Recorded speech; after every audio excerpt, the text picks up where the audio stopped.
I'm so glad I didn't let those beliefs stop me. We are here to share, and we are here to show you what's possible.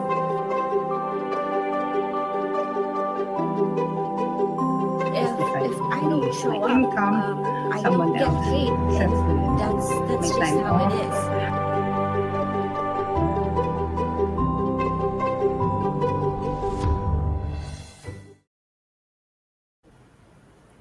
Hello, everyone. Aloha. Aloha. Let us ask you something. Are you working to live or just living to work? Because that one question changes everything. Hello again, everyone. Welcome back to our live chat. I am Mel.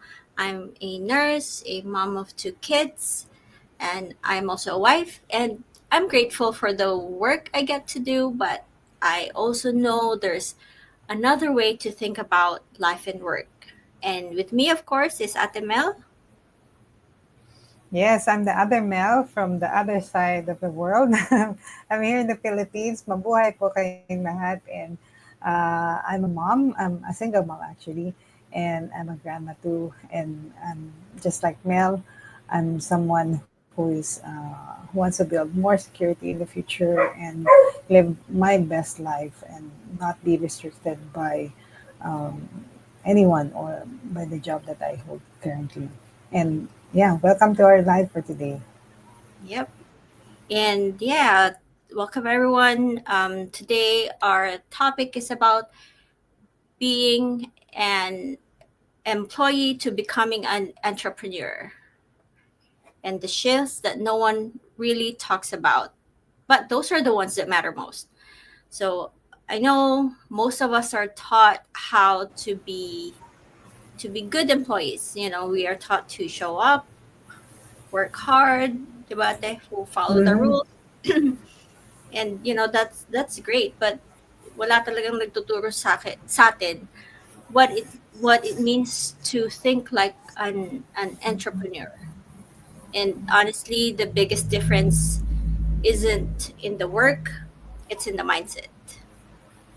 So let's start. Let's dig into this first big mindset shift. As employees, we are taught to chase security, that steady paycheck, those benefits, the comfort of knowing what's coming, of course, every payday.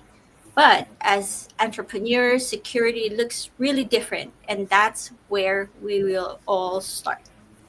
Take it away, Ate. Yeah, topic number 1. And in trading security for a possibility. Yan. So, I'm my dog picked the right time to bark. So, ngayon, empleyado pa rin ako. But the one that's holding me being an employee is always the paycheck. Lahat naman tayo mga empleyado, ganun, di ba? So, every 15 o katapusan, we know may papasok na sweldo. And that gives us comfort, di ba? And that's security. But ito yung hindi ko nakita dati pa. Yung security can be an illusion kasi yung companies may close down, magbago yung isip ng management, tapos like pwedeng mag-outsource kasi mas mura, tapos in just one click or one instant, yung security natin can vanish. Marami na tayong nakita, I'm sure kayo din, nakita nyo, people who can stay in the jobs for 10 or 20 or even 30 years. Tapos, suddenly, na-let go sila ng company nila. So, sabihin nila, thank you for your service na lang. We don't need you anymore, di ba? We've seen it. It's heartbreaking kasi we traded our energy for what we thought is stability. Pero ang totoo, yun yung employee mindset. I need a stable paycheck to survive. Pero yung entrepreneur mindset is I create stability by creating options. Yun yung palaging laging sinasabi sa mga anak ko yan You need to have options. Kasi when we have a business, it's not that we're throwing security away. It's like building something that's very possible. It's a job, pwedeng sara yung isang door, yung paycheck, di ba? Tapos you're stuck na, wala nang kasunod yung paycheck na yon. Pero in business, we create multiple doors. We have multiple options. Pwede kang mag-promote ng products or services or partnerships or skills that para if one door keep closed, merong magbubukas sa iba. So it's not about being reckless. It's about realizing that true security comes from uh, not what someone else gives you, but something that you build for yourself. So, ano yung pwede mong gawin? Ano yung mga actions para magkaroon ka ng you can trade security or possibility? Number one is yung mag-invest ka sa skill mo. Like kaming dalawa ni Mel, I'm sure a lot of people can relate. Hindi tayo masyadong tech savvy. Yeah? So we need to invest on skills. Like the first time we were here doing this business, I don't even know how to post. Much more much more yung editing videos. Pero ngayon, minsan nagugulat na yung mga anak ko sa akin kasi I'm posting reels and I'm doing all these video edits. Sabi niya, galing mo. Diba? So, invest in skills. Pero there are other skills like yung marketing skills, communication, or leadership skills, or even like how to run an online business. Diba? We can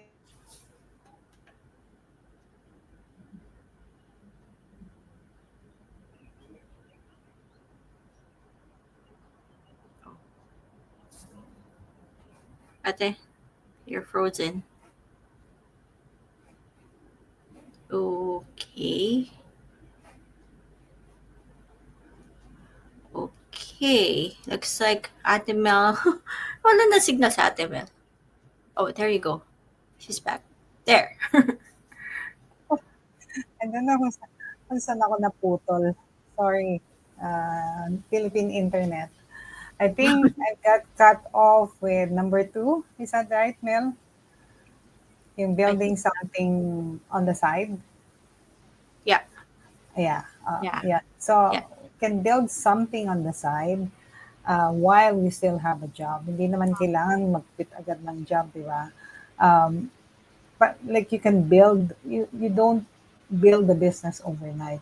You can start small and then let it grow while you're still earning your paycheck. Pag mas malaki na yung kinikita mo with the new skills that you've learned, then maybe you can let go of your jobs. I know one entrepreneur like us who has 3 jobs.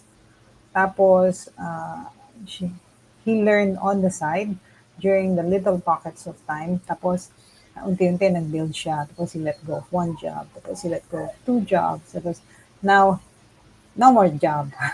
Pero full-time business owner. Number 3 is yung dapat may options. Hindi lang yung isang like putting your egg in one basket. So, pag tinanong mo yung sarili mo, kung titigil na yung paycheck ko ngayon, what can I do tomorrow that can create income? So, if you can answer that, then you already building possibility. So, ito yung parang metaphor. No? Isipin mo yung paycheck is like holding to a life jacket. It can keep you afloat, pero you stay there and you wait for someone to rescue. Diba? Yung possibility naman is like owning your own boat. It takes more effort. Siyempre, mas mahal yung boat kaysa sa life jacket, diba? Pero once you have it, then you can go further. You can go faster. You can go anywhere you want at your own time. And you don't need to depend on anyone else to keep you safe or above water. Diba, Mel? Nice. What's your thoughts on that? I like how you compared the life jacket and the boat. Kasi totoo nga naman, di ba? Pag naka-life jacket ka, so parang being an employee is just like wearing life jacket where you like for how long it can hold you, and then you just wait for someone to rescue you or someone to save you. Unlike pag boat, you can go wherever you want. And yeah, I can totally relate to that, ate, because like for me, as a nurse, I thought my job was the most secure thing then I could have. I mean, 'di ba? People will always need healthcare, 'di ba? Tama. So, Yeah. oh, but A lot of even people want to be nurse. and I know, even if the job itself is stable, I wasn't. If something Oh, happened to my health, if I got too exhausted to keep up those long working hours, the paycheck would stop. And that's what scares me. mm. You know, I can imagine yung being a nurse, ano? Maghapon ka nakatayo, like taking care of people. take care Maybe of hindi people. maghapong nakatayo, pero you're always up, like checking on on patients, ganun. Yeah. Yeah, once you're clocked in, you prioritize patients Huh. first. Then, Yeah.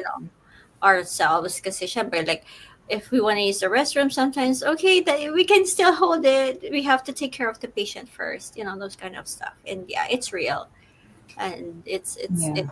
it's hard, but that, Tsaka mahaba yung working hours, ano? yes, ate. Yeah.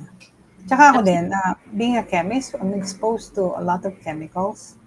Mm, Minsan, yeah, minsan I walk in production area. Tapos nandun yung mga tao doing their own thing. But I'm like walking and I'm like, how long can one survive a job that is exposed to chemicals? I've been there a long time, pero hazards. yeah, hazards. Kaya may hazard pay kami. Yeah, Kasi it's hazardous. Like, hindi man nakikita, pero there's all these fumes. I think that's I'm one sure. that is security din yun eh. Like, pagka you can uh, live in a safe environment, then you're more secured, I think. Diba? Like, more secure than the paycheck. Kasi later on, yung health will deteriorate. Then, Deteriorate, that's for yeah. sure. And I like what you said. The job is stable, but I'm not. I'm not, Diba? hindi We're ako not habang buhay malakas. malakas. Yeah. Yeah. Yeah. So, Totally relatable. yes, ate. Okay, what's next? Next topic. Oh, this one. Okay. So time equals money versus value equals money. Um, as a nurse, my entire life revolved around clocking in and clocking out. If I wanted more income, it meant more hours, period. And if I worked, for example, 12 hours, I got paid for 12. If I worked overtime, yes, I made a little more, but my body, my health, and my family paid the price. More hours also meant more exhaustion, less time with my kids, and less energy to enjoy the little life I was working so hard to provide. I remember working 12 hours and dragging myself home only to realize I missed another dinner, another bedtime story. My paycheck didn't reflect the sacrifice of those moments. It just reflected the hours I'd given away. Wala si Ate Mel. We'll wait for her to come back. Yeah, so and that's the employee mindset. Time equals money. Your value is measured by how long you can physically be present at work.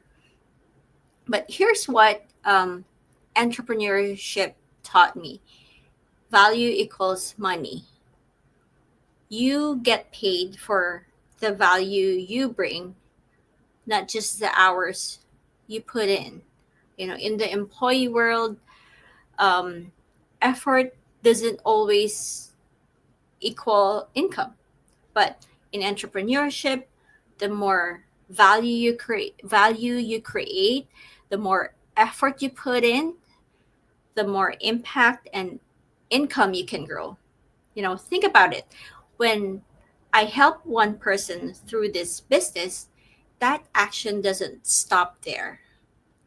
The impact continues and the value compounds. The work I put in today can keep working tomorrow, next week, or even months later. And that the shift is this: instead of trading hours for dollars, you're building something that grows. Atimel's back. Yay. Welcome Yeah. back. Yeah. So yeah, talking ate about the shift na, 'di ba? Instead of trading hours for dollars, you're building something that grows, multiplies, and frees your time. And this isn't about working harder. It's about working smarter. It's also about Yeah. breaking free from the idea that your worth is only measured by the hours you clock in. And when I realized that, that was the Yeah. light bulb moment for me, and that's what I've been missing. Yun, ate. Yeah, I totally relate. Kasi kami, we do overtime, and Mm, my overtime pay is only 25% higher than my normal pay. I think most of us have that. But then, pagka we have something that we're working for, yung overtime pay na yun is, mu- you're paid multiple times. Yeah. mm-hmm. Especially pagka yung, ganito ka na, at my age, time is really important. Kasi konti na lang. Pagka siguro mas bata ka pa, mas okay pa. Pero pagka yung um, konti na lang talaga yung time mo na ilalagi sa mundo, parang you get things done uh, faster. Like I was telling Mel uh, kanina bago kami mag-live, in 1 week, I did so many things kasi I'm pressed on time. Pero I've been dragging those things before. Before. Like, yeah, like I did, nagpa-PMS ako, nagpa-register ako ng car, nagpa-register ako ng annulment, nagpapalit ako ng gulong, tapos ni-repair yung condo. Condo. All, That's a lot. all in 1 week. So pagka Wow. alam mo yung importante yung time, then you can do a lot of things. Then that means a lot of value. Diba? Yeah. Yay. Well said, ate. Yeah. So we're Like, on to topic 3. Ayan, yung permission. Getting permission more than, ano yan topic na yan? Ownership. Baka kasi we're, di ba, tayong mga Pilipino, we've always been uh, asking for permission. I'm sure in other countries, na pagka magli-leave, magte-take ng leave, you have to ask for permission. Versus yung iba pagka yung ownership, di ba? Like, hindi mo na kailangan mag-ask ng permission. I remember one time, I was in, I'm going to my son kasi ano siya, nang manganganak yung anak niya, manganganak yung asawa niya. Tapos I want to ask for permission. Then I got denied kasi my son lives in Utah and I want to ask permission so I can go there. Tapos I got denied. I didn't get to see my grandson get born. Pero pagka when you take ownership, like halimbawa you have your own business, you don't need to ask anyone for permission. You do your own thing at your own time, at your own pace. Ganun. Um, palaging, palaging take precedence yung ownership. Kasi parang when you ask permission, parang and you get denied, you're always dependent on the other person. Pero when you ownership, you take responsibility for everything. Like, yung time mo, you take responsibility for that. Siyempre, getting permission from other people versus ownership is a big change din eh. Parang kapag ka ownership, syempre, meron kang responsibility, meron kang marami ka ring gagawin. Hindi siya ganun kadali. Halimbawa, wait lang. Yeah, parang ownership doesn't mean you don't work, diba? It just means Yeah.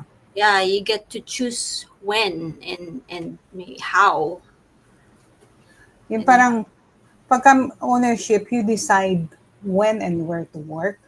Tapos, you set your income, how much you want to earn, how much, yung ceiling ng ano, you work less, you earn more. You work less, you earn less.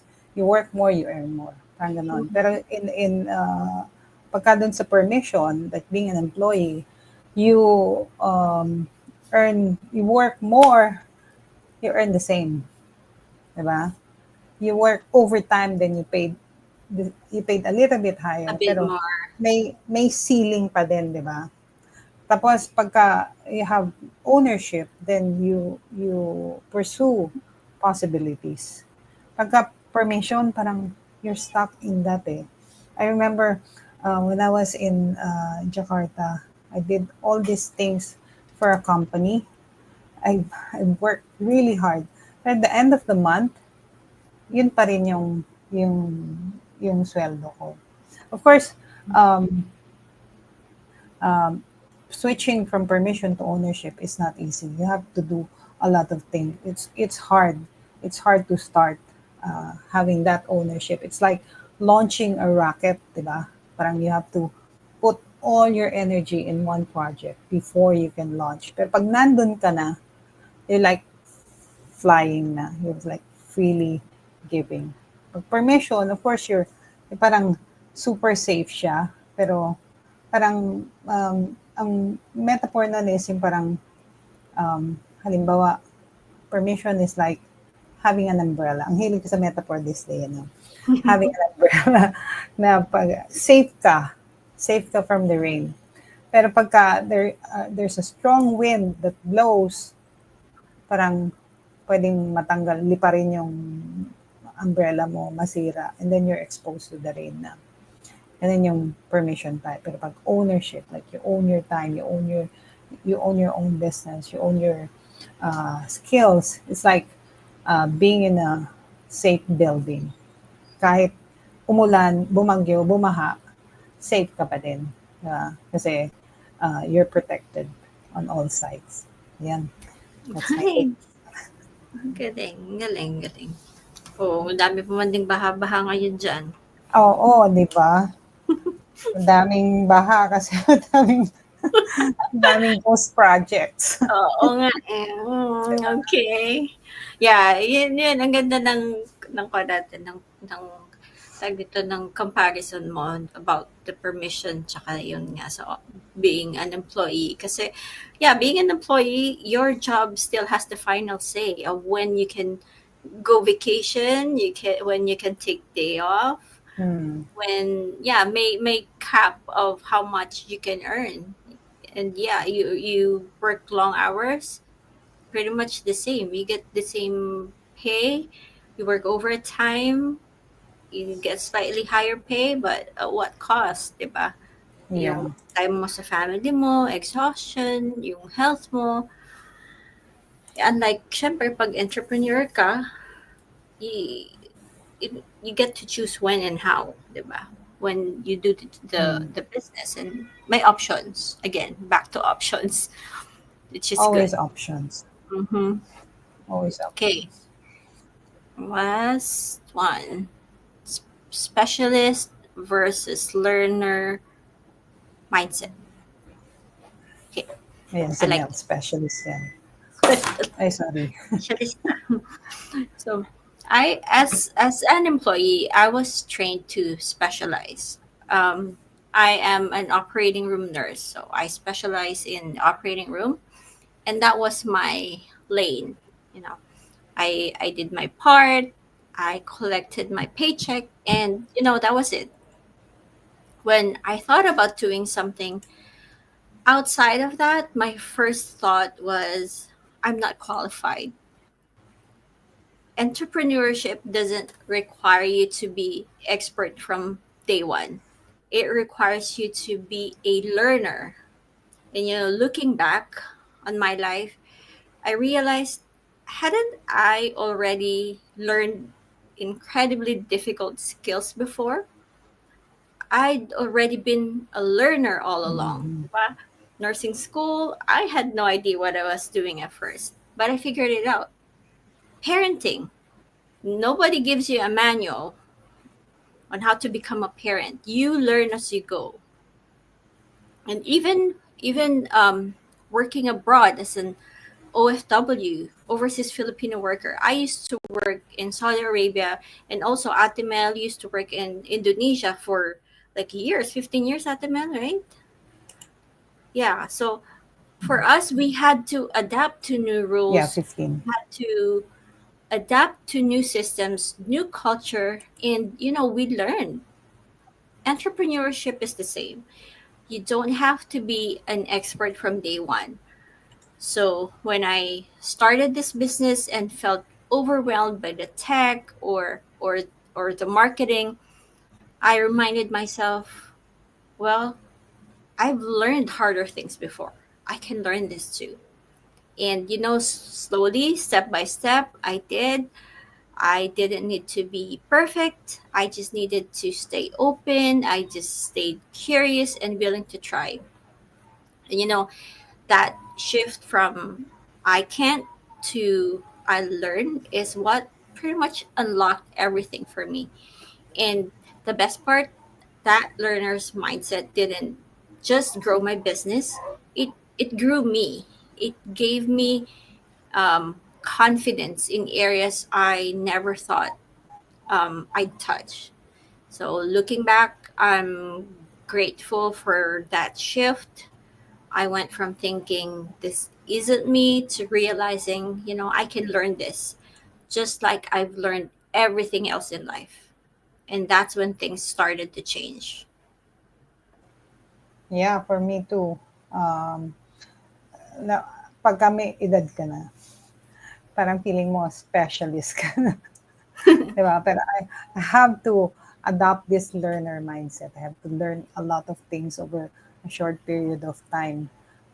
Kasi I have to keep up. Time is changing, di ba? You cannot stay stuck in the mindset na, oh, this is what I know. Ito na ako. Ito lang ang alam ko. Ito lang ang kaya ko. Ito na ako. Di ba? Hindi pwedeng ganun. We need to keep on learning. Even at in the later stage of life, di ba? Like, there are so many people like we know, yung mga sikat na they started even when they were uh, in their 60s. Like si KFC Chicken, di ba? KFC. Colonel Sanders, di ba? He started KFC at 63. You have to learn a lot about business after failing for so many attempts. Pero at 63, nag-umpisa pa lang siya. So, we're not late. We just need to learn. Yep. Okay, ate. Okay. Message, ate, to our viewers. Yeah. So, like being an entrepreneur is not just about starting a business. It's about rewiring our brain, yung from uh, ano tawag doon, changing our mindset. Katulad ng mga topics na diniscuss natin, yung from seeking security to creating possibilities, from trading time to creating values, asking for permission to owning our choices, and staying in our lane or learning a new skill. Kasi if you're feeling stuck with an employee mindset, ano yan eh, it's a journey. Remember, it's a journey na both Mel and I are going through. Kahit medyo nauna kami sa business more than the others, siyempre, everyone's and on their own journey. Pero we can start small, in a small shift, tapos uh, increasingly papalago. Like, something just clicked on me this week. Yung, I was learning about how to better manage my weight. Kasi parang ini-expect natin palagi, yung weight is, magda-diet ako ngayon. In 5 days, payat na ako. Hindi ganon eh. Parang it's a small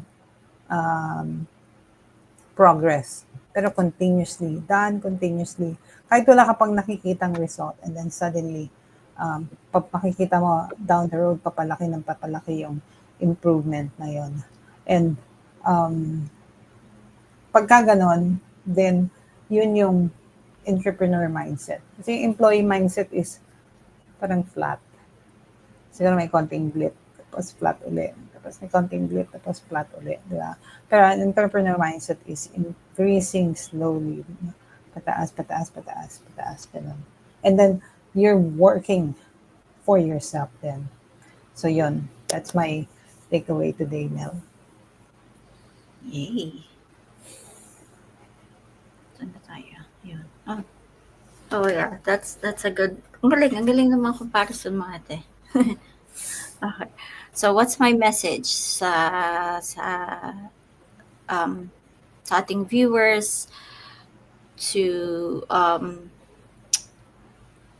I think what we talked about today,